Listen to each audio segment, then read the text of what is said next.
everybody, how you doing? Dave Fennoy here, and another Wednesday is upon us.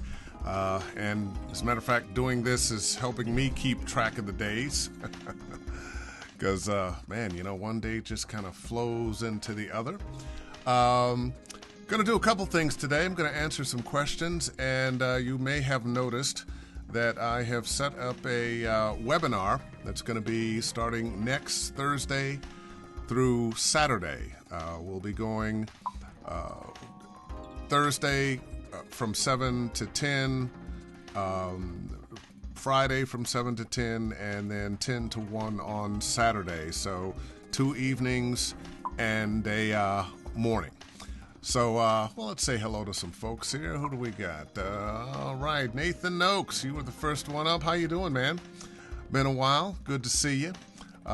Take care of yourself. Oh, yes, Alex Wood. New graphics, fancy intro.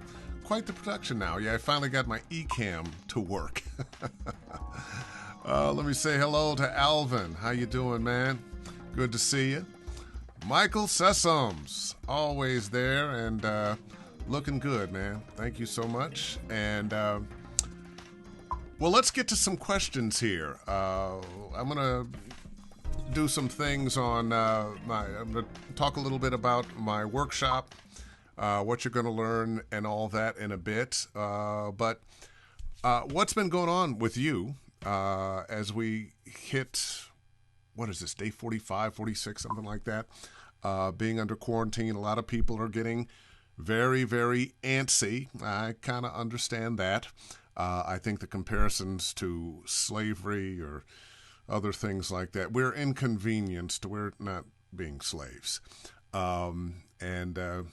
Just read up on the Spanish flu, which of course started in the United States, and get an idea of the mistakes they made and the successes that were made, and may help you put this into perspective. This isn't the first time we've gone through this, so we stay safe, social distancing, and keep our heads about us. I think we'll be okay.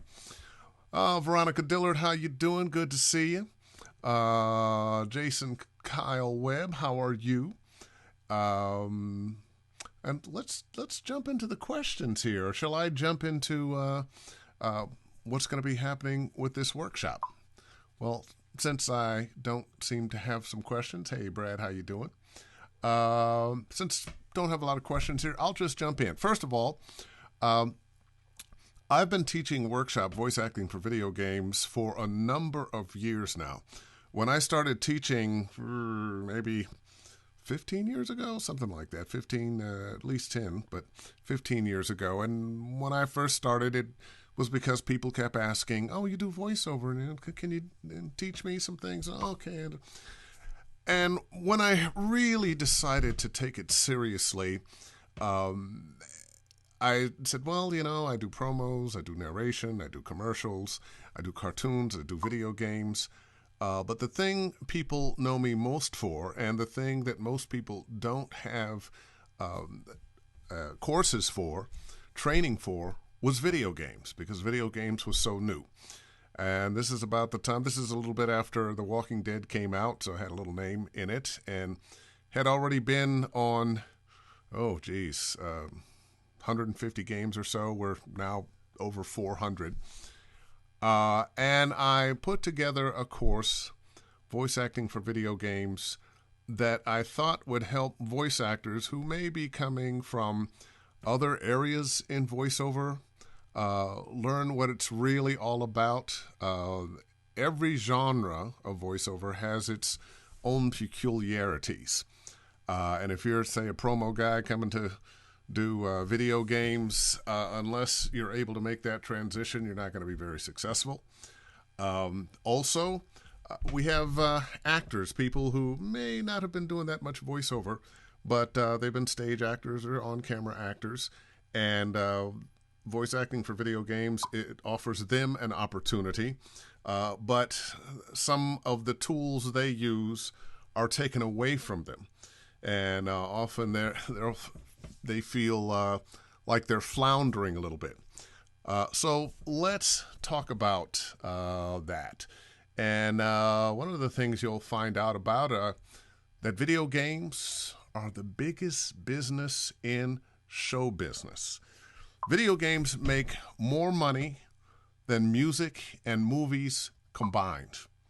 There's never been a movie that made $1 billion in a day. Several video games have. So a lot of opportunity there. Yes, you can earn a PhD in gameology. Of course, not from me. I'm not offering degrees. But a lot of our colleges and universities now offer programs, degreed programs in video games because it is such a big business. You have a lot of people who at one time would have been writing film scores, music for movies and TV. They're writing for video games. Scripts that they might have been writing for television or movies, they're writing for video games. Programmers, various kinds of artists, and technical people that might have been working in some other field have found their home in video games. It's a huge industry. Esports is a thing. There is a whole industry now of professional video game players. You know, your mom was, you're wasting your life playing those video games. Well, some of those people who seem to have been wasting their lives are making a very good living playing video games. Also, there's a lot of money to be made for top game players just streaming their gameplay. And they make money in advertising doing that. Let's see. Video games are now just movies with a variety of outcomes. I remember years and years and years ago, before video games were really a thing, you heard talk about interactive entertainment, where maybe on television or in the movies, we'd all have some kind of little button to push, and we want the character to say this or say that or do this or do that, and we'd get a different outcome. Well, where that has come to fruition is in video games. And it really is a revolution in entertainment. When you think about it, human beings, we've been on the planet for, well, about 50,000 years as we are. We can go back further than that, but as far as entertainment goes, you know, when we've seen the scratchings on the wall of the cavemen, and I can imagine, you know, around the fire, once they discovered it, they would have that talk, the hunters telling their story about the mastodon they killed. No, it was this big. Oh, mastodon huge. And somebody, oh, the mastodon wasn't huge. Well, on through from there, through Aeschylus, through opera, through Shakespeare, through all the forms of entertainment, we've had an audience that sat there and went, oh, yes, that was wonderful, or man, that sucked. But never until in the last couple of decades has the audience been able to make choices about what happens in the story. This really is a revolution in entertainment, and it's not going away. Oh, I just did that one, and I got to keep up with myself. So we're talking about an industry that is absolutely huge. And let's see, while I'm in the middle of this, I'm going to look at some comments. You should reach out to the people making millions off your characters in StarCraft and be like, yo, if it wasn't for me, you'd still be living with your mama. Where are my royalties? I don't think that's going to work. Let's see, what did Natalia have? Hi, Dave, glad you're doing well. Hi, everyone. What about Lego video games? How about an audition? Who do I contact? My son plays every day, and the voices I hear don't seem so complex. Well, you know that you say something very good there.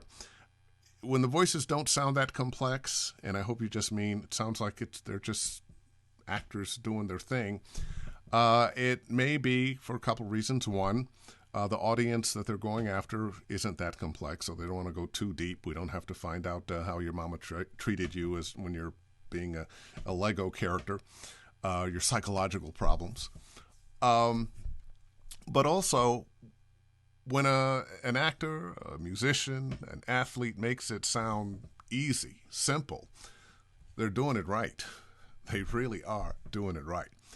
One of the things about video games, being an actor in video games, you have some unique challenges. Well, let's see. First of all, we could look at, well, I just mentioned that, so don't need to do it again. I'm having fun with this. You're not going to be working with another actor. In the many years, in the over 400 games that I've been on, I think I have had 3, maybe 4 sessions that were ensemble. And one was a huge Walla session, speaking of World of Warcraft, with the crew from World of Warcraft, with about 40 or 50 other voice actors at LA Studios a number of years ago. And I remember thinking, wow, if a bomb went off in this room, there'd be a lot of available work for some people. And the other was a game I did, Masquerada, Songs and Shadows, where the director was very insistent that he wanted to have some ensemble work, and was able to get that done. Other than that, not really very much. So you're going to be working without the benefit of having another actor there. That means the energy from that actor, the reaction they have and your reaction to them. You know, they say acting is listening. And if you don't have anybody there that is saying the lines or making the movements that you're to react to, you have to invent them yourselves. Okay, what's next? Oh, yeah. No, stop. And stop messing this up, Fennoy. And there we go. All right. No blocking. That means there's no movement. Your body informs your voice, and if you're in a movie, you're on stage, you know I'm going to go over here and pick up that cup, and I'm going to walk over here and do this and do that, and we don't have that. Why don't we have that? Because we're all on microphones, and you have to stay on mic. You have no costume. And quiet as it's kept, being dressed up in a costume helps the actor a lot. It helps sell what the character is. You're doing a medieval thing and you're in armor. Well, gosh, guess what you look like? A knight. It's going to make it a little bit easier for you to play that knight. Does that mean it's going to do the acting for you? No. But I do recall Jack Nicholson's line, "Let the clothes do the acting." From that first Batman movie. And there's a great amount of truth of that. It helps you get there. It helps you along the way. All right. So we've got some challenges there. And what I teach are ways to overcome those challenges. I teach you also about the video game industry. Now, and I say that as I also say, I am not a gamer. I don't play video games very much. Every now and then I play. But the point is, you don't have to be a gamer to be a video game voice actor. So let's talk about what you'll learn. Well, one of the things we have to do, since we don't have another actor, we'll never know what the final outcome of the video game is, or our character, because you'll never see that full script. When you have a character that may be able to do this, or this, based on what the player decides, you'll never know what the ultimate outcome is. You don't know what that arc is. And because it's an industry so secretive, you will never, ever see the full script.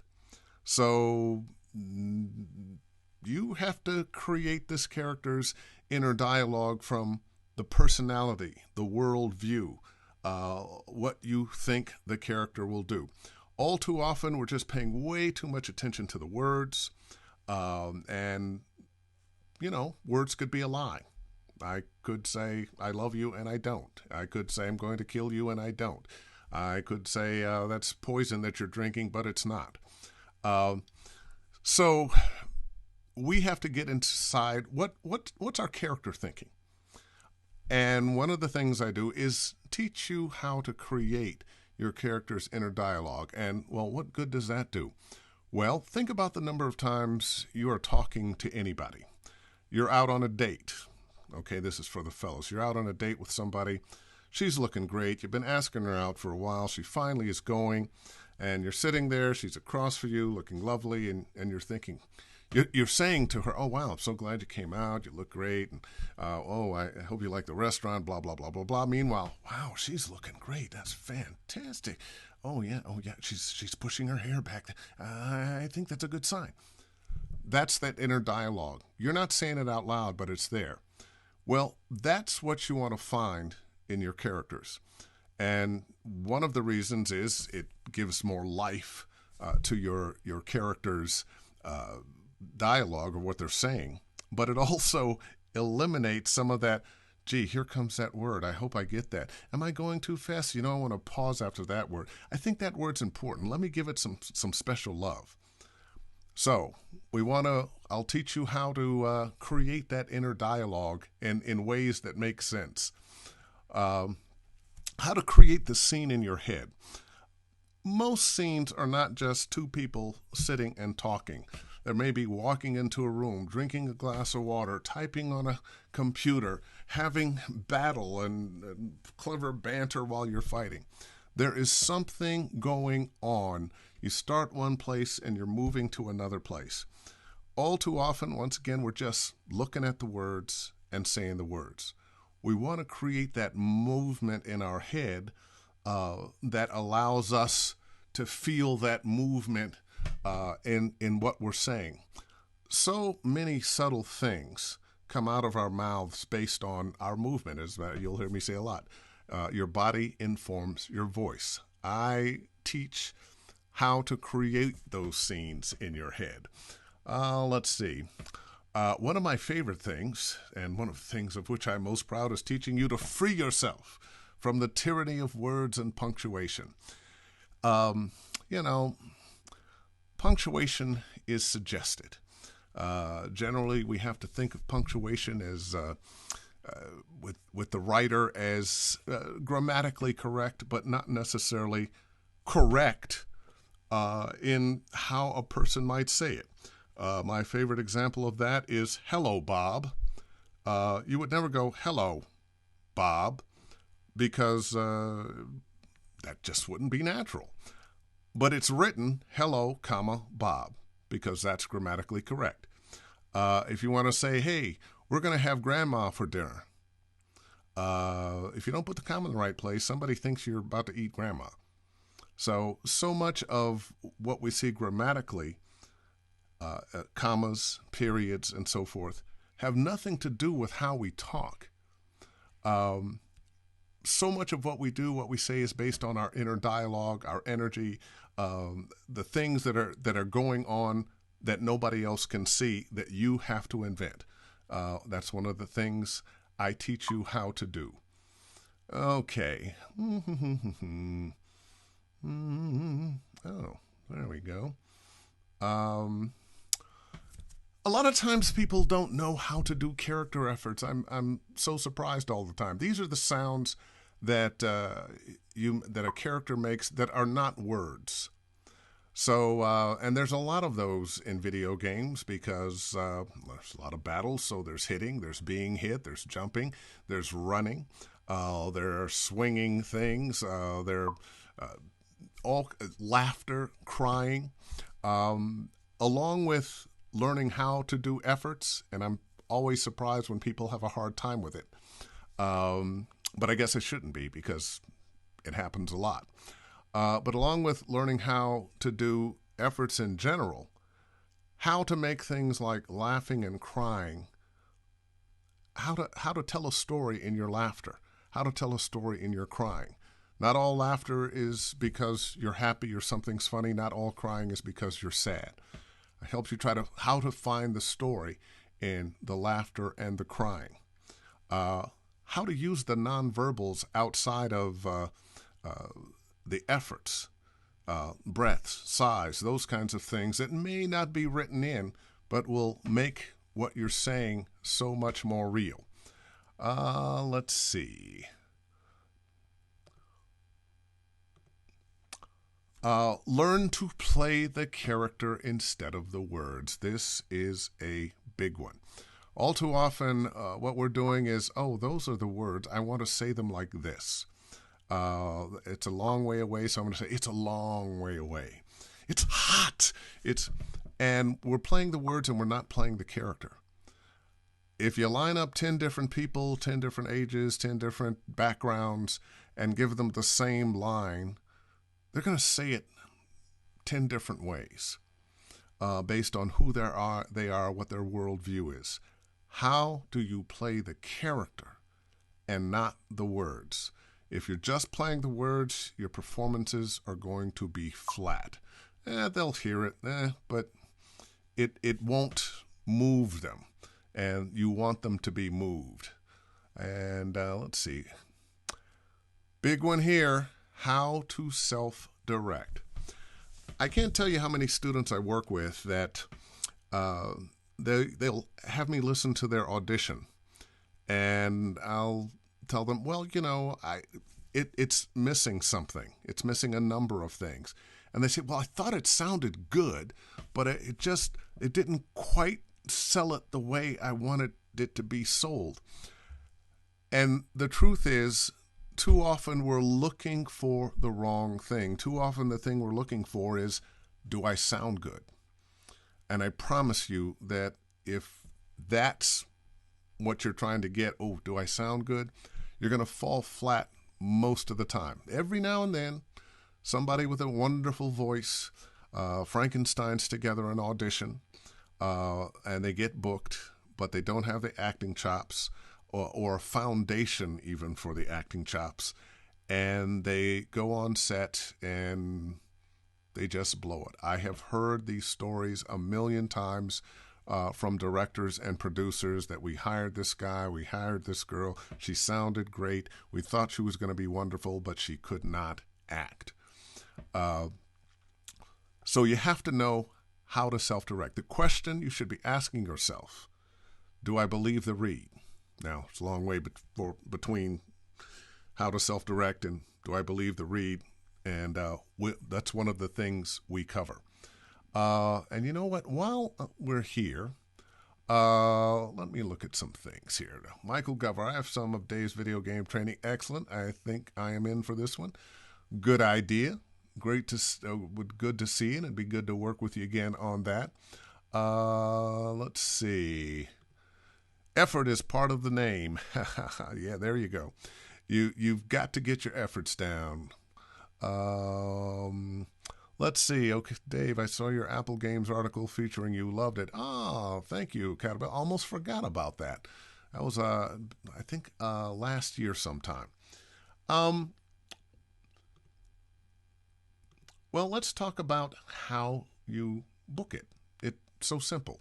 It's that thing you know how to do all the time, which is go online at davefennoy.com, and then you would click on Study VO. Now, if you're on Facebook here, and you were watching this, the promo for this, the link is there, and I'll put another link up, and there'll be more advertisements for it. The cost, well, that depends on what level you want to participate on. If you want to be a full participant, of which I am only going to have, well, I'm shooting for 12. I probably will sign up 14 because sometimes people drop out. $350. Now, this is for 9 hours of work. We'll be going from 7 to 10 o'clock on next Thursday and Friday. You will also receive my, and then on Saturday from 10 to 1. You'll receive my PDF, Voice Acting for Video Games. It is chock full of information about the video game industry, and lots of acting tips and exercises. and I also include what to expect on the job, things like how accents and when you should do them, when you should not, how to put together a good demo, and we also talk about that in the workshop. And included is a lot of copy, all of which has come from video games of yore. Not that yore, but yore. Can't use the current games. The cost, once again, if you're a full participant, is $350. That's a lot for not that much. Ordinarily, you'd be paying about $500 or $600 for the weekend workshop that I would do in 2 days. It'd still be the same amount of time, but instead of stretching it over 3 days, it would be over 2 days. Now, you can also be a fly on the wall. And a fly on the wall gets to see and hear it all. You won't have a chance to be directed by me. You won't be giving me reads and being critiqued by myself and your fellow students, but you get to hear it all, see all the performances. People ask me all the time, if I'm getting the voiceover, what should I do? Take some private lessons? My response is always, hey, take a class first. Well, actually, that's not my response. My response first is go online and listen to as much free stuff from voiceover coaches as you can, so you get the jargon down, you get a familiarity with what's being said. Then, don't go for a private lesson.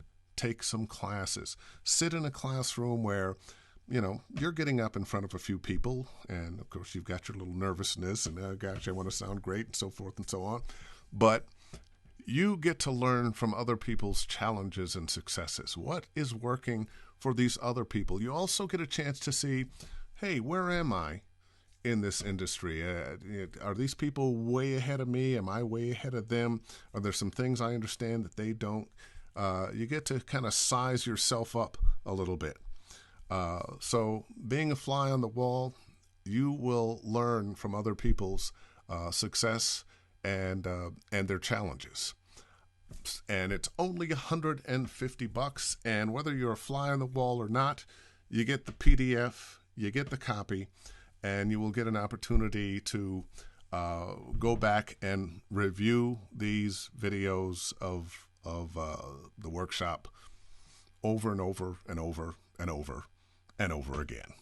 So that's my spiel, and I'm looking forward to working with all of you who are going to do it. Were I not me, I would recommend it. And thank you for so many of you who have worked with me before and do.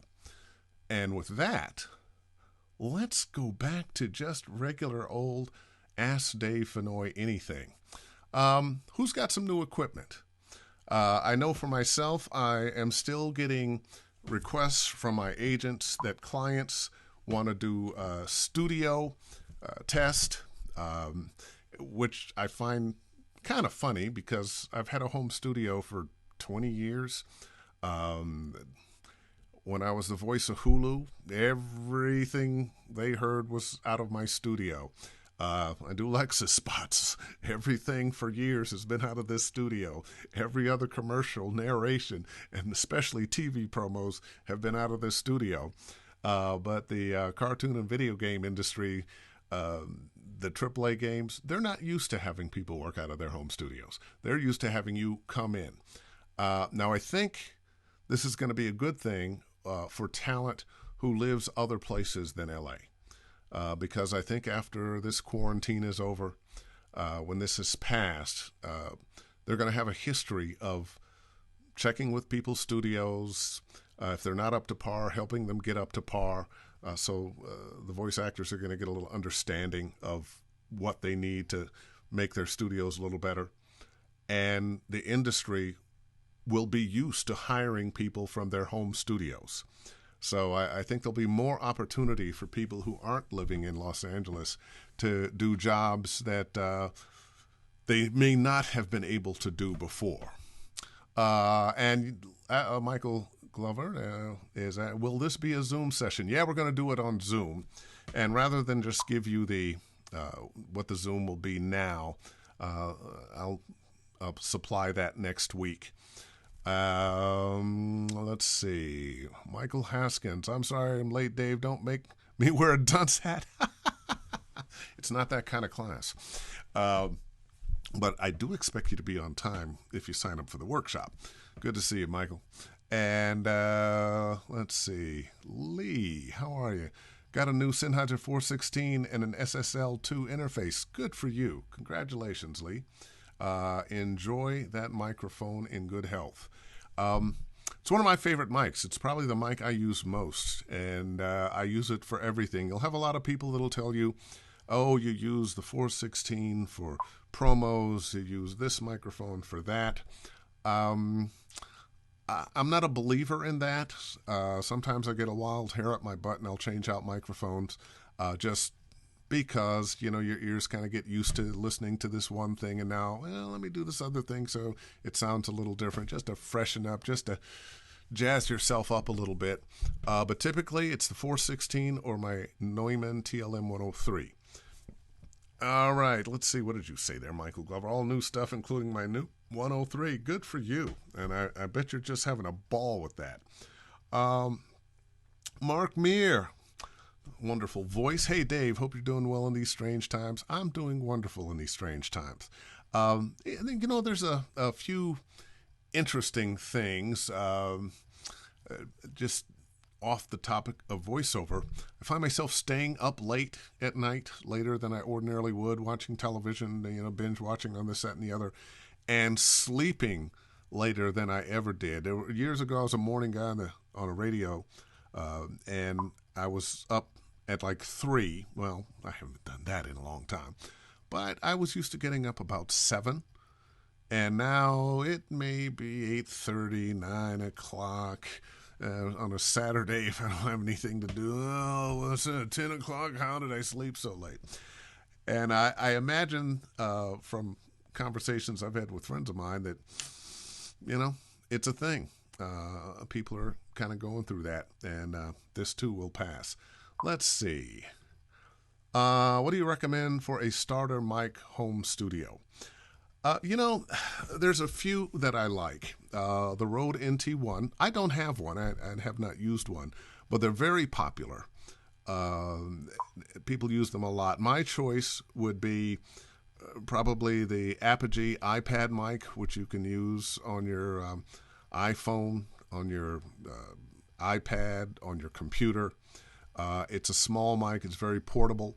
And while I'm speaking of it, I'll mention Travel Studio, although not many of us are doing much traveling right now.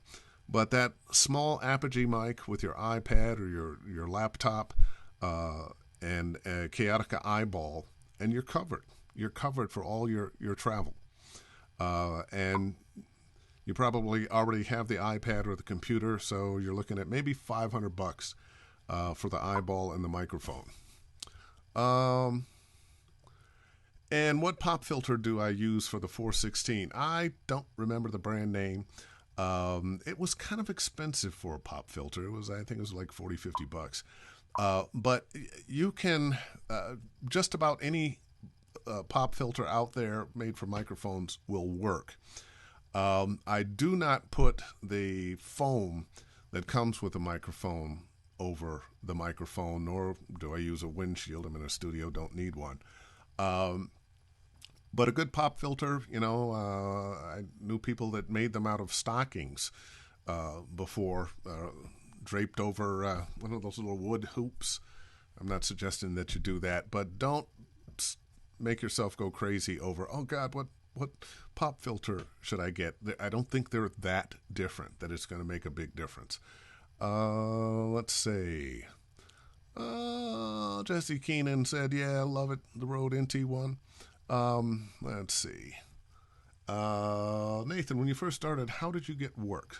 Casting site, agents, marketing? Well, I come from the good old days there, Nathan. Back when I had teeth. No. I started in Los Angeles in 1990. And if you can believe it, there was no such thing as an internet then. We were still doing things on a reel-to-reel tape, then cassettes, then DATs, and then CDs and so forth. So at that time, you had to be in the union. You had to have an agent. You went to your agent's office to audition, and you went to somebody else's studio to work. Within a few years, those of us who were in the TV promo game, tonight on an all-new whatever it is, those of us who were in the TV promo game began to get ISDN boxes so we could work from home. And little by little, the television networks and cable outfits decided, wow, we can have these guys record from home. They don't have to come in. So it went from going into CBS or ABC and reading to picture to just reading to time. So that's how I got work. We're in a completely different world now. On the low end, there's Fiverr. So you got a lot of people that are starting out, and they're using Fiverr to get their careers going. The pay-to-play sites, those are a feature of VoiceOver now that I think most people starting out are probably going to do some kind of dance with. Be careful. Don't spend too much money, and learn how to present yourself on the pay-to-play sites that you are found. The Google AdWord thing, there's a whole thing there that you need to know how to do for people to find you and get your auditions in early, and they have different tiers of pay. I'm not a big fan of the pay-to-play sites. Then, of course, there are your own efforts. Going to like a LinkedIn and finding people in various businesses for whom you might do some work. So you might find automobile dealerships, local department stores. There are some people I know. A buddy of mine built his whole career himself doing that, and he added the pay-to-play sites and has gotten it to work. There actually is more work now than ever before. More categories of work now than ever before. At one time, you thought commercials, TV promos, narration, cartoons, then you added video games. Now there's a whole level of narration that didn't exist before.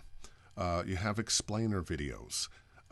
You have audiobooks have come on huge, and as a matter of fact, that is one of the open doors for people to step in.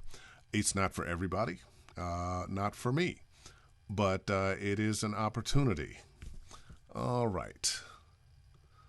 Alex, what thoughts on studio finally having to take an interest in Talent's home studios, given we can't come in, and a lot of talent studios have left LA to ride out the virus around family. Absolutely. They're going through the same thing the rest of us are going through. They can't open their doors and invite the coronavirus virus in either. And a little answer to the pop filter question. I personally use the foam, and a pop filter helps the sound reduction, and I practically can't pop the mic at this point. Not a fan of the foam, really, but if it works, it works. And it's, most of our ears are not so sensitive. We're going to pay attention to it, but you'd be surprised how many engineers there are whose ears will hear everything. And a little trick for popping, a couple things you can do. One of the reasons I like the 416 is because it can be at a further distance away at an angle toward me so that my breath isn't hitting it. My breath is going that way. It's coming from here.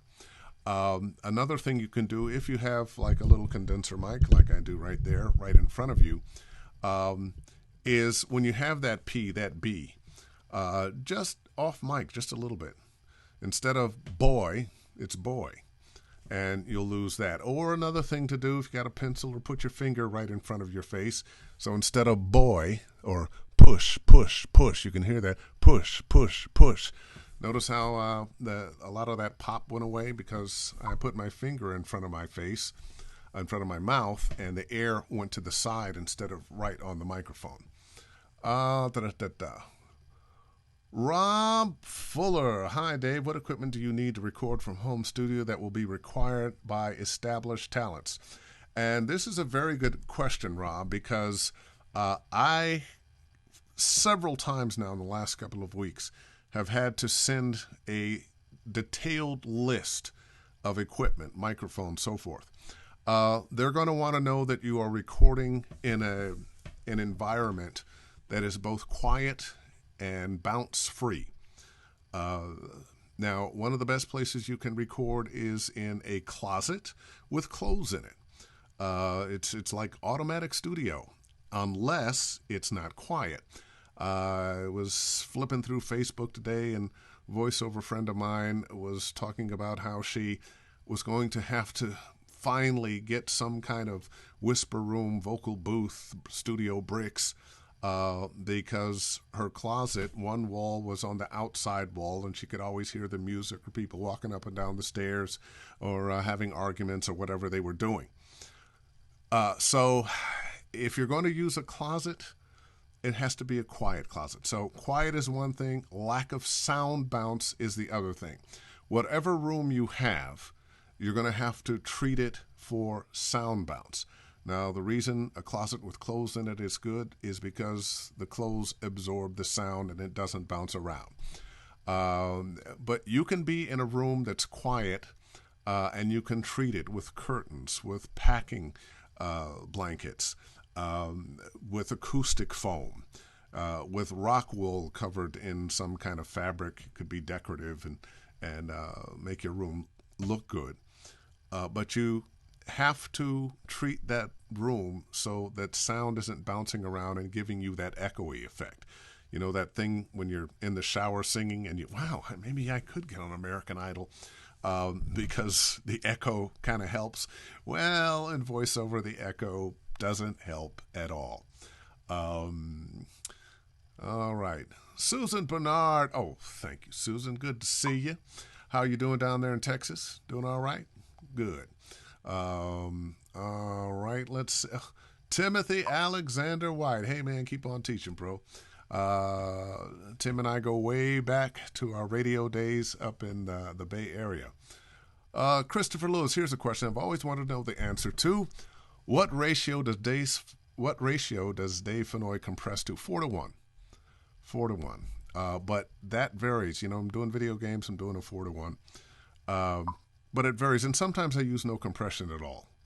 If it's something that doesn't have a lot of dynamics, and I just want it really to be real, I'll use no compression.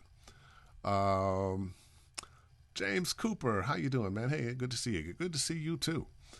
So we got any more? Let me see. While I was running my mouth about what did I miss? Linda Weinrib. Dave, I have a question in honor of Dad's birthday tomorrow. Did you ever work with my dad, Lenny Weinrib? I don't think I did. I may have not known it. Have you ever used his VO work as your own inspiration? I can't say that's, you know, there's so many people who have been an inspiration to me. Some whose names I never knew. I listened to them. I don't think so. But it's a possibility. Let's see. Any other? Isabella Tugman. When you know when your mic placement is just right. Oh, when do you know when your mic placement is just right?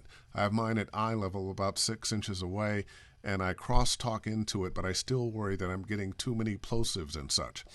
Okay, let me. So she. Now, you know, this is the measurement. You know, this is the measurement, and don't make it a tight measurement. Give yourself an inch or two from the microphone there. Now, this microphone is now. I'm here. The microphone is here, just out of your sight. It could be up here, also out of your sight, and coming at an angle, especially if it were like a 416.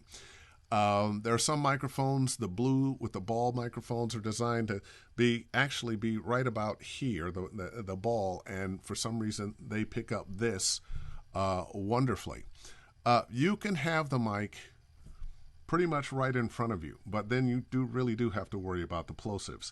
I personally prefer that 6 inches or so and a little bit at an angle, either coming down towards me, straight on, or at an angle, so that what it's looking at is me coming this way.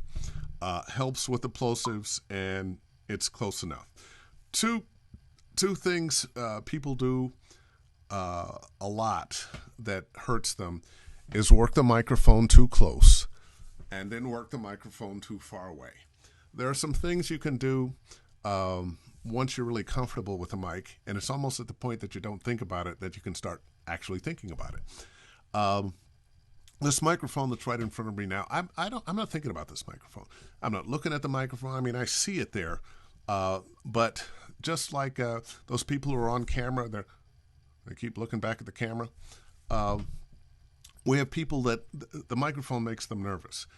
You have to have it in front of you enough that you don't get nervous. As a matter of fact, I would say if you're nervous with the microphone, start carrying it around with you. Just plop it down in front of you all over the house and just talk. So you just get used to, oh, that thing is there. Let me not pay attention to it. But once you're at that point where you're comfortable with the mic, you can do things like, I want to sound like I'm whispering in somebody's ear. Hey, how you doing? Look, we got to watch out. You can get that effect moving up close to the mic for special occasions. Or if you want that feeling that I'm going away over here, you can pull yourself away from the mic. Or maybe that you're walking into a room. Oh, hey, honey, no, what did you want? I'm here. To get a different feel on what you're doing. So you can use the mic in different ways, but by and large, that's the distance. And you want it generally not right in front of you, but at an angle from above or below, and you'll be fine. How do you like Isabella, how do you like the sound of your mic? Does it sound a little hollow, a little far away? Is it too breathy? Those are the things you should be looking for. If it's too breathy, you're too close. If it's sounding a little far away and flat, you're too far away. All right, let's see. Going back down.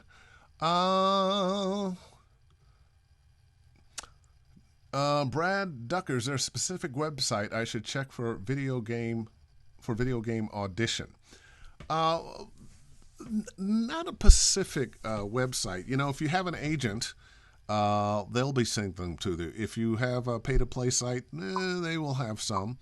One of the things you can do if you're new in the biz, now I'm assuming that you have a video game demo, is you can do the LinkedIn thing, you can do the Mandy thing, you can do the Google search of video game production companies, find their casting directors, find their writers, and send them your information. Now that's a little more elbow work. Well, it's not really elbow work, but a little more work on your part. Contacting people, keeping track of them, and recontacting them after they haven't said anything, just to keep going. Good salesman will tell you it's 5 times contact before something good happens. But if you are not represented, that's the way to go. I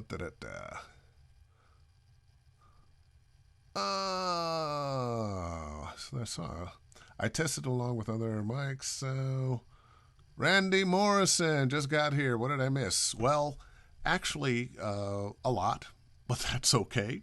But thank you for popping in, because it reminds me to remind everybody about Connection Open. There are more choices than Source Connect. Okay. Michael Glover, that's right. I have to remember. I can put them right up there. That Raspberry is a sweet little mic. It works perfect for what you're doing now. Absolutely. Now, the Raspberry is along the same lines as the Apogee mic. They're really cousins, and they're both of about equal quality. If I didn't take my Apogee iPad mic on trips with me when I have to go I could take the blue. It would work as well. And if you're just starting out, it's going to serve you as well. The little Apogee mic or this blue raspberry. But a lot of people say, "Oh, you need the big diaphragm," and that may be a little better. But these are very good mics. Isabella, what did you have to say? It sounds nice. It just got too much clicking and plosive stuff. I have a Rode NT1. I tested along with my other mics. This was best for me in the price range. Okay, it's a decent price range. And a lot of the plosive and clicking, sometimes your mouth makes noises. Sometimes it's just that your mouth is a little dry and you need to drink something so you're not getting the click and pop. One of the things you can do for that, water, green apples. Keep some slices of green apples around, and that will save you some of the clicking and popping of just mouth noise. The popping of plosives, most of that is going to be mic technique. You kind of have to learn how that it becomes natural when that P, that B is coming up, that you just kind of, it happens with and I. Anything that's kind of pushing it out a little bit. We tend to think of the P's and B's, but I always notice in the sound wave that I's and ands also pop or get a little louder. Okay. Susan Bernard again. Do you prefer your mic to hang in front of you or be on a stand in front of you? I don't care. Just so it is out of the way of what it is I have to read. And so in my booth, I have my 103 right now is hanging from above, so I can swing it into action. And my 416 is hanging on a wall on an arm. So I can swing it into action, and both of them are coming from above. But you'll find in studios, you'll be coming from the side sometimes, and you'll be coming from below sometimes. I used to make jokes about, well, if you're hanging that microphone upside down, I'm going to sound upside down, which they don't laugh at anymore.